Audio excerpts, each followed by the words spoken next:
Here, we're going to start off by assessing the financial strength of P&G. How financially strong is Procter & Gamble, and how likely is it that the company can endure a financial downturn going forward? Well, if we come down here and have a look at the financial strength metrics, and of course when assessing the financial strength of any large company, there's really one key metric we focus on, and that is the cash to debt ratio.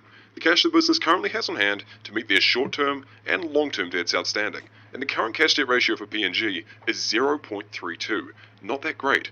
A fairly unadvantageous financial position. It indicates that for every dollar of debt on the company's balance sheet, they only have 32 cents in cash to meet that debt obligation. Not the best cash to debt ratio.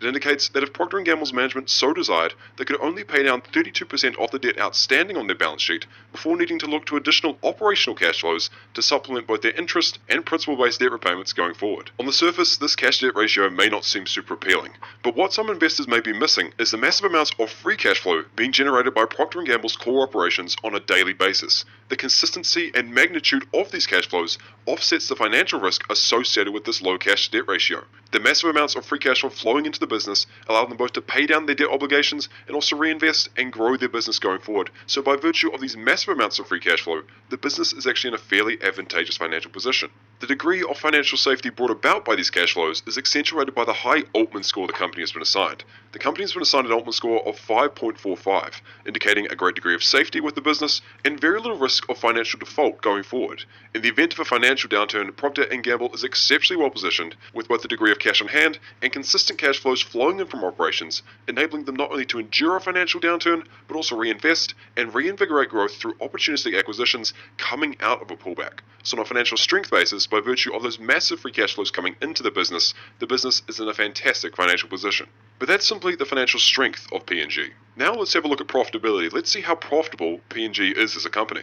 So if we come over here to profitability, and of course when assessing the profitability of any large company, there's really four key things we focus on. Number one is the operating margins, number two, the net margins, number three, the returns on equity, and number four, the returns on assets. So let's start off down here with margins. You can see operating margins of 22.98% and net margins of 18.33%. Outstanding. Taking into account the age of this business and the scale of it, a $386 billion company, to be maintaining net margins around 20% for a consumer staple business is absolutely phenomenal. These margins, both historically and on an industry basis, are absolutely fantastic, and on a net margins basis alone, the profitability of Procter & Gamble is outstanding. But now let's have a look at returns on equity and returns on assets. Now when assessing a wonderful business, we typically look for returns on equity and returns on assets around 20%. So let's see what Procter & Gamble is producing. Returns on equity of 29.45%. Outstanding. Well in excess of our 20% target and indicating not only a great degree of quality in the underlying business model of Procter & Gamble, but also a great degree of management competency. The management of P&G are allocating capital well to make high returns on equity, and that's symbolized by this fantastic returns on equity figure.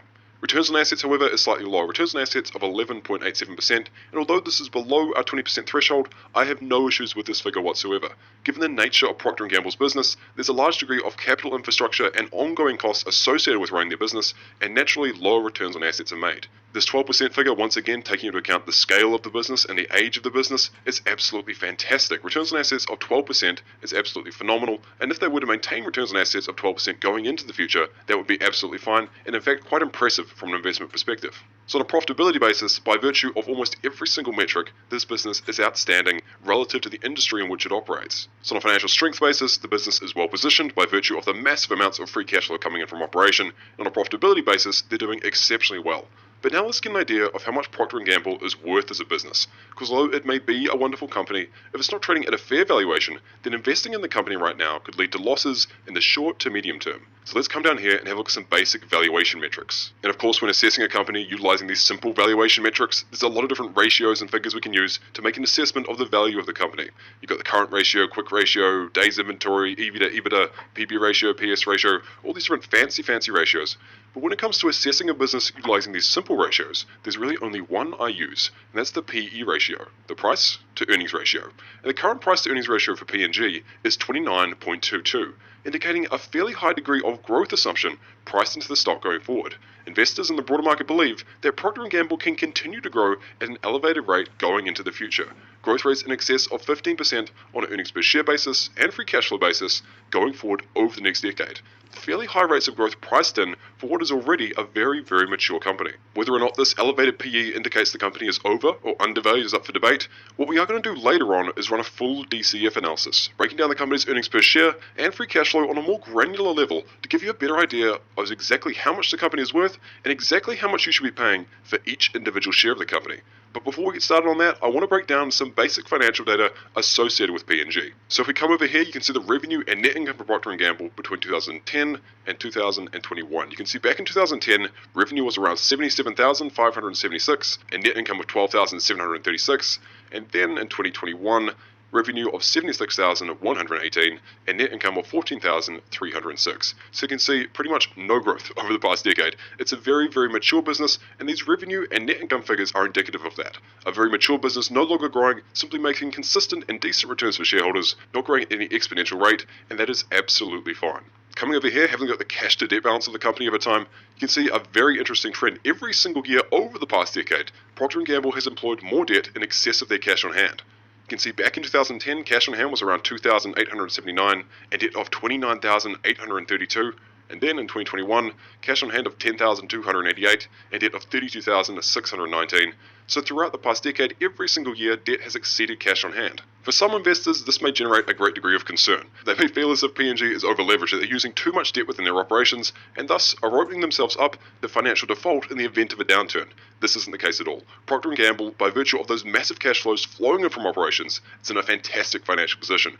Very little risk of financial default going forward, and the consistencies and magnitude of those cash flows offset the financial risk associated with this large debt load. If P&G was to continue to employ the same level of debt going forward, with that same amount of relative cash on hand, I'd be absolutely fine with that going into the future. They're clearly allocating capital well within the business and know how to run their business well, maintaining this debt level over the past decade, while slightly increasing their cash over time and utilizing those operational cash flows to bring about a sense of financial stability within the business.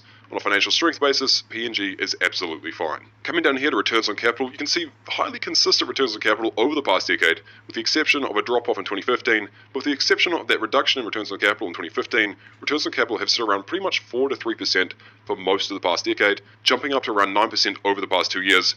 But if returns on capital were to remain around this 4% level, given the maturity of the business and going forward over the next decade, these returns on capital would be absolutely fine.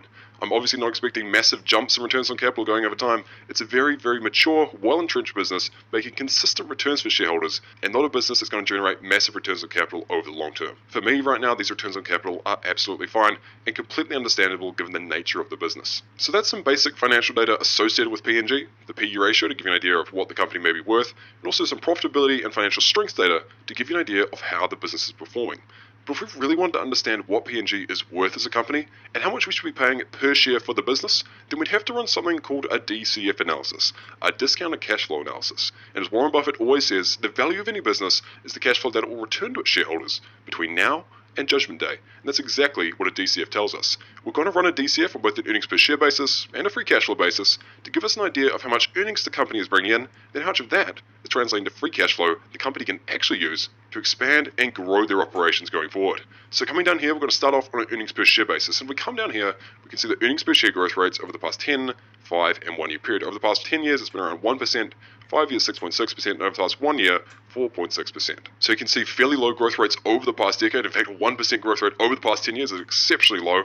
But that's very indicative of the mature business that Procter & Gamble obviously is. Not a quick growing company, not a rapidly growing business, simply a mature business growing at a steady rate over time, and that's very indicative of these numbers. Given the obvious existing maturity of the business and the somewhat lackluster growth prospects going forward, I believe a growth rate around 7%, more in line with that 5-year growth rate of 6.6%, would be reasonable for the company going forward over the next 10 years. So we're going to utilize that within our calculation. A growth rate of 7% on an earnings per share basis going forward over the next decade. So utilizing those numbers there with our discount rate of 8%, 8% of course is the long run return of the stock market, and thus a fair rate at which to discount our cash flows, then an earnings per share figure of $5.47, taken down here for a 12-month trailing basis, we come up to a price target of $92.73 for P&G, signifying a massive degree of overvaluation in the stock at present. Based upon our earnings per share valuation, P&G appears significantly overvalued, leaving almost no opportunity for value-oriented investors nor long-term growth investors looking to pick up a powerful company trading below its intrinsic value. On an earnings per share valuation at least, neither of these types of investors have much to talk about. But that is simply an earnings per share valuation. Now, let's have a look at a free cash flow valuation to give us an idea of how much those earnings are translating to free cash flow the company can actually use to expand and grow their operations going forward. So coming down here, we're going to switch over to a free cash flow valuation. If we come down here, we can see the free cash flow growth rates over the past 10, 5, and 1 year period. You can see over the past 10 years, it's been around 5.7%, 5 years, 9.6%, and over the past 1 year, 2.1%. So slightly higher 10-year growth rates relative to our earnings per share growth rates, but still fairly low growth rates, and once again tied to that mature company no longer growing at any exponential rate moving into the future. Given the maturity of Procter & Gamble as a business and the massive amounts of free cash flow already accretive on their balance sheet, I believe it would be justified utilizing a slightly lower free cash flow growth rate. I believe utilizing the same growth rate as we did in our earnings per share calculation would be justified in calculating the value of the company on a free cash flow basis. So on a free cash flow valuation, taking into account the massive amounts of free cash flow already evident on their balance sheet, we're going to utilize once again a growth rate of 7% on a free cash flow basis going forward over the next decade. This takes into account the maturity of the company and the lacking prospects for free cash flow to become more accretive over time, as it already has an immense presence on their balance sheet. So utilizing that growth rate of 7% going forward over the next decade on a free cash flow basis, once again with our discount rate of 8%, then a free cash flow per share figure of $5.89, taken down here for 12 months trailing basis, we come up to a slightly higher price target of $99.91, once again indicating a massive degree of overvaluation within P&G stock right now. P&G appears to be trading significantly above its intrinsic value.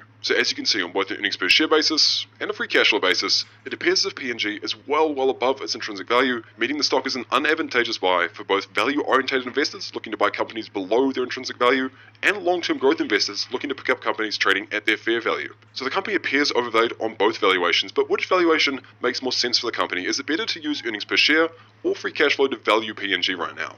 Well, given the existing maturity of P&G as a company, I believe it would be more advantageous to utilize our free cash flow valuation to value the company.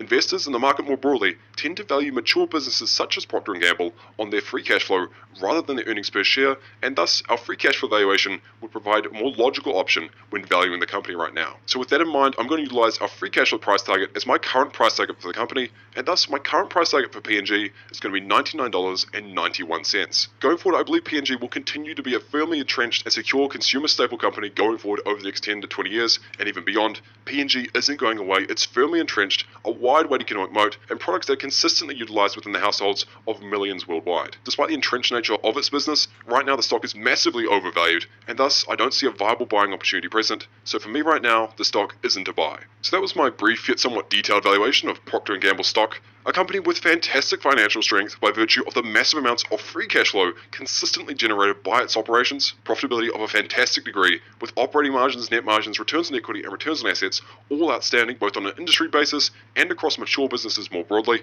But unfortunately, it appears the company is trading significantly above its intrinsic value right now, and thus there is almost no buying opportunity present on a value basis or long-term growth basis. Despite the underlying quality of the business, given the overvaluation issues, for me right now, the stock isn't a buy. If you enjoyed this video, if I helped you learn something more about P&G as a company, then please drop a like down below, hit subscribe if you haven't already. If there's a company you want me to talk about in the next video, then please just comment down below and I'll see if I can get onto it. But until then, thank you, and I'll see you in the next one.